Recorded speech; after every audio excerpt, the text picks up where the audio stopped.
Blank note card. Opening prompts. Reading time.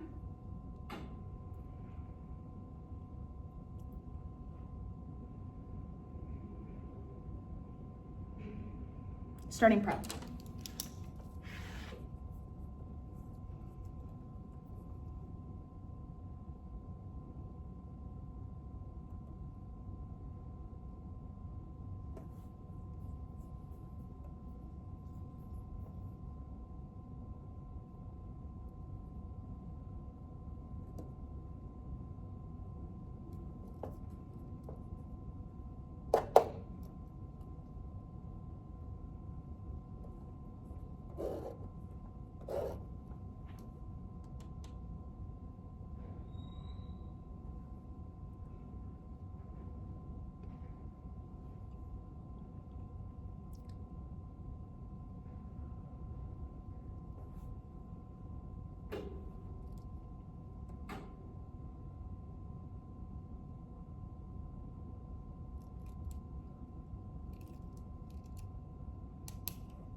There's a reason why history remembers great figures who gave up everything for a cause.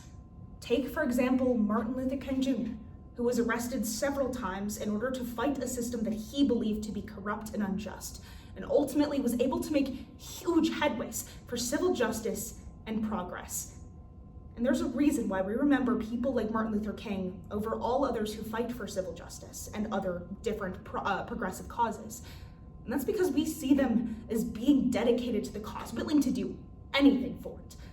And that's because we recognize that it takes people like MLK who are willing to give up everything to have actual and genuine progress. And I think that's at the core of today's quotation, which is, "Defending human rights is my system of values," by Ali Abu Awad. And I think we can interpret this quotation to mean that the only way to attain progress is when a system of values of loyal people fighting for a cause aligns with those of society. And we'll analyze both of those parts and trend through the two key areas of analysis today. First, governments tend to be designed with other priorities than human rights. And second, progress comes from people are willing to lead the fight for it. First, we're going to take a look at how governments are designed in a way that isn't necessarily conducive for human rights progression, through two examples. First, the movie Wicked, and finally, US trade imbalances. But first, it's important that we take a look at how Wicked is a great example of this, because it shows a government led by the wizard who's so desperate to unite people behind him and behind his cause that he's willing to do just about anything to keep it, including harming and preventing from speaking the talking animals in the land of Oz. He puts them in cages, refuses to allow them to speak, and stops them from teaching at universities like Shiz, where our main characters are. This is a great example of how governments tend to have systematic values and systematic priorities, like, say, keeping power, that do not align with those that are necessary to maintain necessary human rights standards.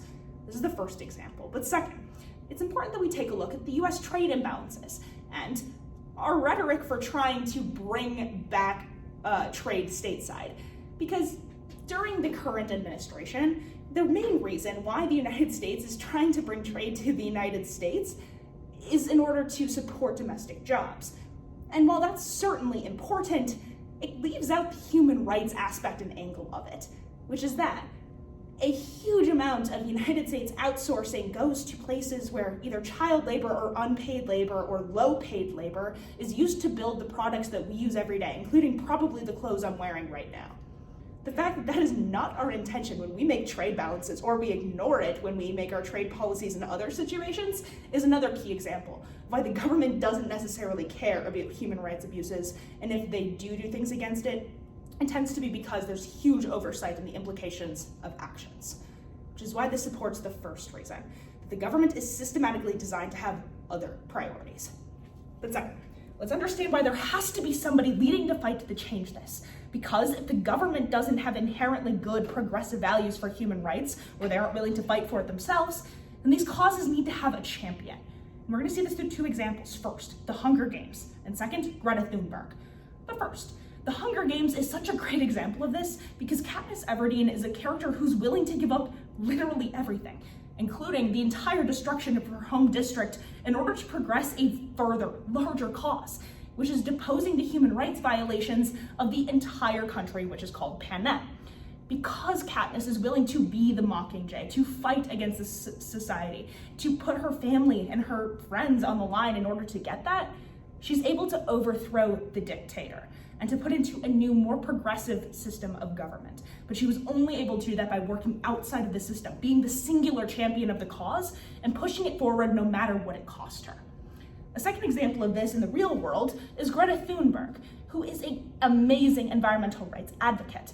But the reason she's been so successful at furthering causes like, say, the Paris Climate Accord is because she's a single issue actor.